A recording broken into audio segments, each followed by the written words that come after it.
تین بھائی ایک عیسائی بادشاہ کی قید میں آ گئے تھے، تینوں سگے بھائی تھے اور جوان بھی تھے۔ جوان زیادہ ہیں اس لیے خطاب کر رہا ہوں، اس کا مطلب یہ نہیں ہے کہ بوڑھوں کے لیے کوئی نصیحت نہیں، انسان ہے، نفس ہے تو سب کے لیے، سب کے لیے۔ تین جوان قید میں آ گئے، بادشاہ نے ان کو آفر دیا کہ میرے دین میں آ جاؤ، میں سپاہی بنا لوں گا، وزیر بنا لوں گا، مگر وہ رسول اللہ کے غلام تھے، میرے آقا کے شیدائی تھے۔ کہا اتنی آسانی میں تو ہم دین نہیں بیچ سکتے۔ توجہ ہے نوجوانوں، یہ سب تمہارے ساتھ ہو رہا ہے۔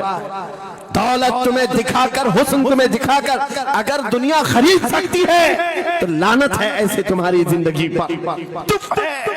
پھر وہ کیسا ایمان والا ہے، کیسا مسلمان ہے جس نے اپنے نبی کی محبت کو ہلکی چیز میں بیچ دیا؟ اس کا کوئی تعلق نہیں ہے۔ الا لا ایمان لمن لا محبت له، اعلیٰ حضرت نے لکھا ہے اس کا ایمان ہی نہیں جس کے دل میں میرے آقا کی محبت نہیں۔ کیا بات ہے، اگر محبت ہے تو سودا نہیں کرو گے۔ تین بھائی ایک بادشاہ کی قید میں آ گئے اور ان کو آفر دیا گیا دین بدل لو، ہمارے دین میں آ جاؤ، چھوڑ دیں گے۔ سخت تھے، جمے ہوئے تھے، ڈٹے ہوئے تھے، کہا نہیں۔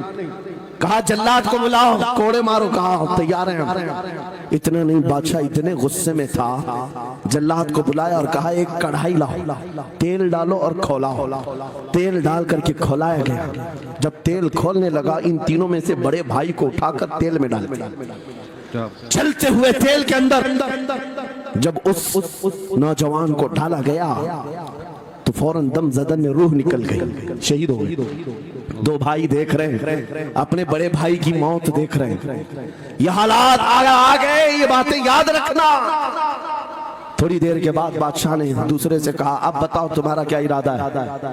دوسرے نے کہا اب تو اور بھی تم نے سخت کر دیا امتحان، ہم تو اپنے نبی کو دھوکہ نہیں دے سکتے اور نہ ہی میرے شہید بھائی کو۔ بادشاہ نے دوسرے کو اٹھایا اور تیل میں ڈال دیا، کھولتے ہوئے تیل میں ڈال دیا، دو شہید ہوئے۔ تیسرا جو تھا وہ 22 سال 25 سال کے بیچ کا تھا۔ یہ بھری جوانی ہے، انگارہ ہوتا ہے، ہر نوجوان کو یہ لگتا ہے کہ یہ دن ہمارے عیش کے ہیں۔ دنیا میں جہاں چمکتی ہوئی چیز کو دیکھتا ہے دل دے بیٹھتا ہے، ماں باپ سے بھاگ جاتا ہے، گھر بار کو چھوڑ دیتا ہے، اس کو ہر اچھی چیز بری لگنے لگ جاتی ہے۔ یہ عمر بڑی خطرناک منزل پہ آ جاتی ہے۔ اے نوجوانوں، جو اس عمر میں بچ گیا انشاءاللہ وہ آگے بھی بچ جائے گا، آگے بھی بچ جائے گا۔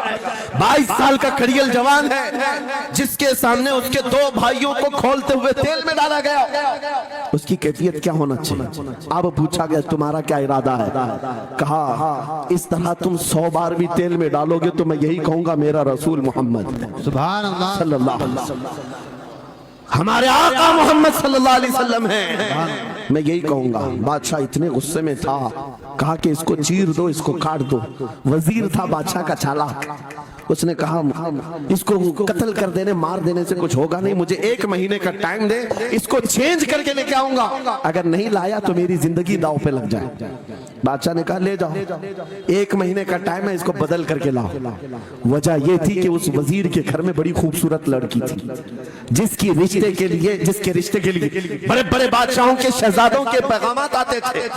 وزیر ایسا تھا کہ اس ایک نوجوان پر اپنی پوری محنت صرف کرنا چاہتا تھا، گھر لایا، کمرے میں رکھا، اچھی غذائیں دی، کہا میں تجھے مارنا نہیں چاہتا، کچھ نہیں، تو اپنی زندگی میں مست رہ۔